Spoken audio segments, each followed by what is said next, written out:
गुरु करावा बडकट त्याचे धरावे मनगट प्रश्न विचारावे दोन तू कोण आणि मी कोण अशा संतांना शरण द्या की त्याला भगवंत माहिती आहे चेतन दया क्षमाचे अंगे दया क्षमा संत दया क्षमाचे अंगे दया संततेची जाना जगी दया क्षमा ज्यांच्या संत हे दयाळू असतात माय श्रीपाद बाबा संत होणे नाही माय श्रीपाद बाबांसारखी माय श्रीपाद बाबांनी जी कृपा केली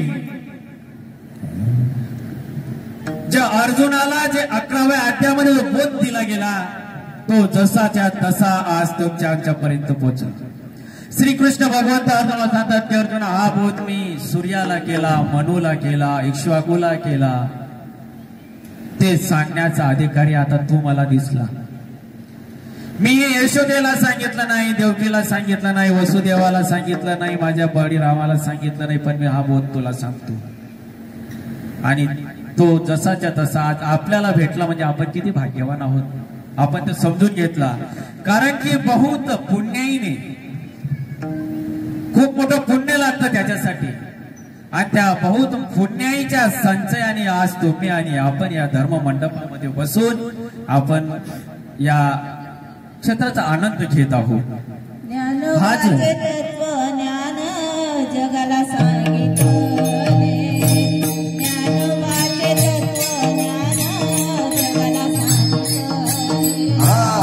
ज्ञानोबाचे तत्व ज्ञान जगाला सांगितले ज्ञानोबाचे तत्व ज्ञान जगाला सांगितले ज्ञानोबाचे तत्व ज्ञान जगाला सांगितले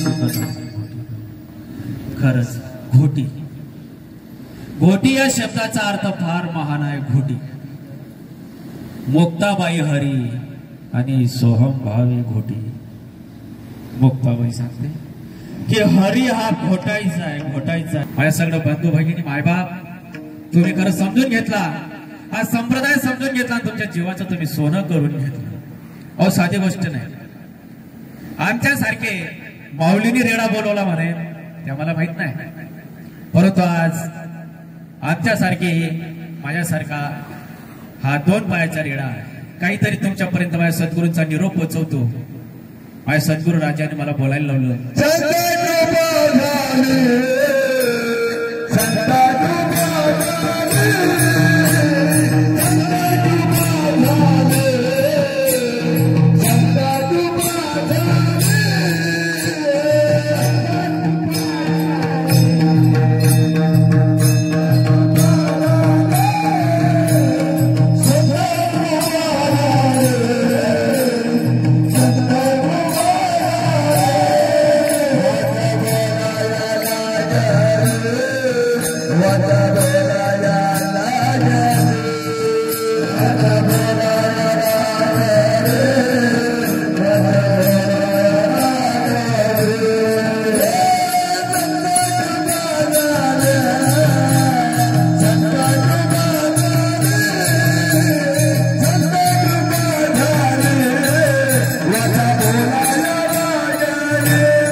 वाचा बोलायला लागले आमचं कुठे भाग्य होतं व्यासपीठावर येऊन बोल आम्ही असंच अगरबत्त्या ओढल्या असत्या, नारळ फोडलं असतं, फेऱ्या मारल्या असत्या देवाला आणि आम्ही मनाला असं समाधान मानलं असतं की आमची झाली बाबा, भक्ती झाली, आमची पूजा अर्चा. परंतु आज आम्ही काही कीर्तनकार नाही, प्रवचनकार नाही, काहीच नाही. परंतु माझे बंधू यांच्या जीवावर आम्ही कीर्तन करतो. आम्हाला काहीच येत नाही, चाल नाही, ठेका नाही, काहीच नाही. एक अभंग बोलायला लावला ना आम्हाला म्हणा तरी आम्हाला जी चालीवर आम्हाला बोलता येणार. परंतु माझे जे काही बंधू आहेत वेळोवेळी आमच्यासारख्या नवीन कीर्तनकारांना खूप ते सपोर्ट करतात आणि आम्हाला स्फूर्ती येते. आणि आम्हाला असं नाही हो, आपल्याला जरी नाही आलं ना, परंतु आपले सहकारी बंधू भगिनी या ठिकाणी आहेत आणि म्हणून आम्ही या ठिकाणी सरस उभे राहतो. आमचे सर गुरुराजी समोर बसलेले असतात, त्यांच्या कृपा दृष्टीने आम्ही बोलतो.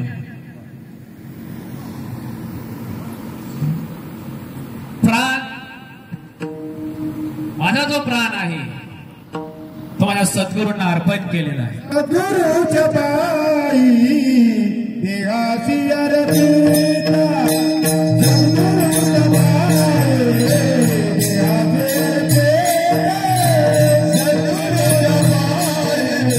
देहाची अर्पिता, सद्गुरूच्या पायी देहाची अर्पिता,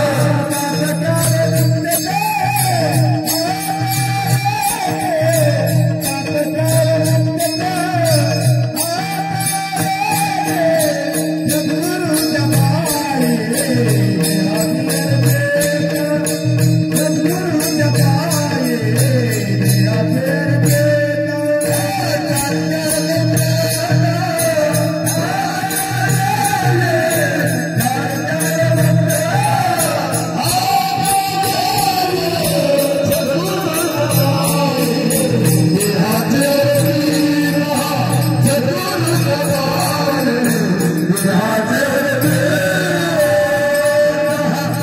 सद्गुरूच्या पायी देहाशी अर्पिता, तात्काळ मुक्ती हात. हो, आपण जर अनन्य भावाने शरण गेलो माझ्या सद्गुरूंना की माझा सद्गुरू माझा प्राण आहे, माझा सद्गुरू माझा जीवाचा जीवलग आहे, गुरु माझी माता, गुरु माझा पिता, भगिनी बंधू चुलता गुरु माझा. विठोबार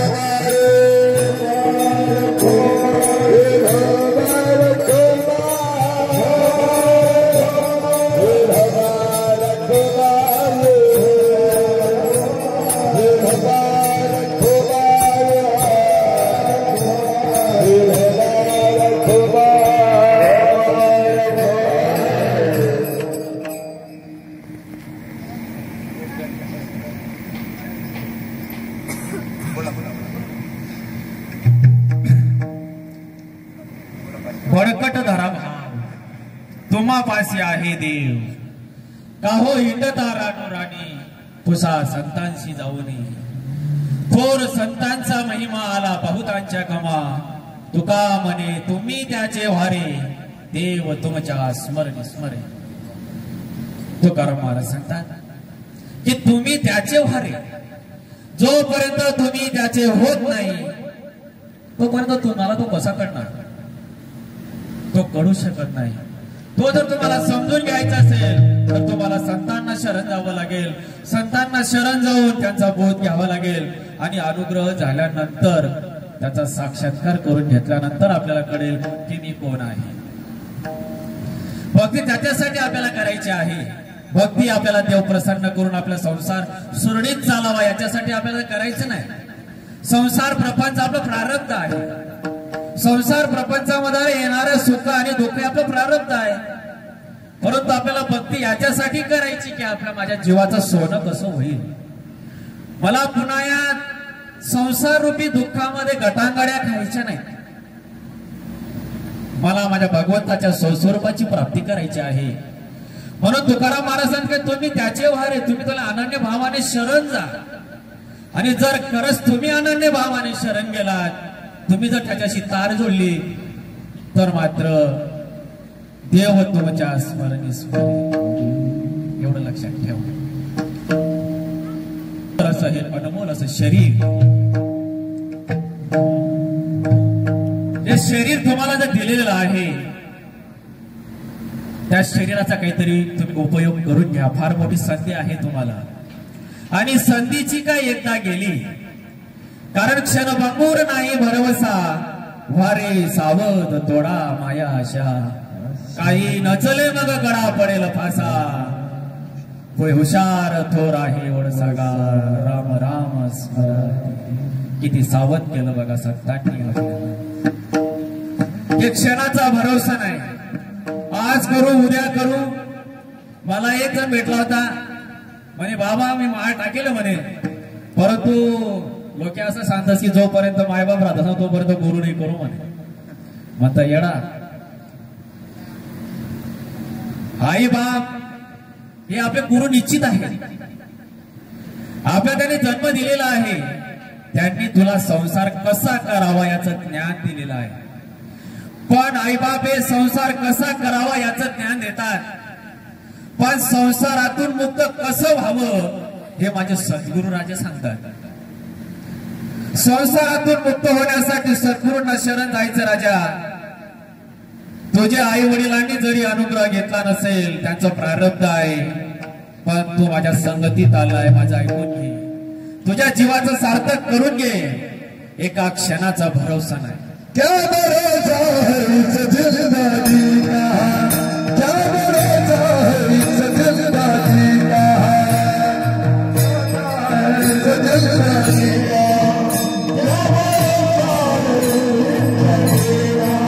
साथ देती नहीं वाजिब का, साथ देती